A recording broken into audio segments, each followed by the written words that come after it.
You ask Tiger to calculate. This deals with linear inequalities with one unknown. The final result is n smaller than 6. Let's solve it step by step. Simplify the expression. Expand the parentheses.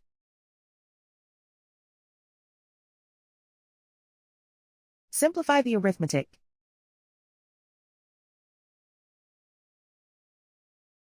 Group all constants on the right side of the inequality. Subtract 6 from both sides.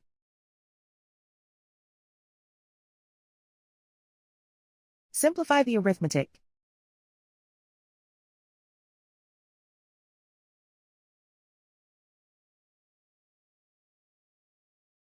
Isolate the n. Divide both sides by 3.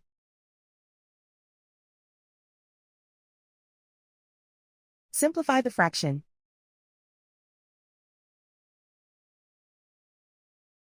Find the greatest common factor of the numerator and denominator.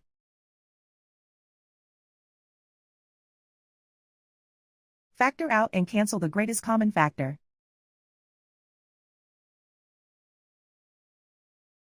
Plot the solution on a coordinate grid. And so the final result is n smaller than 6.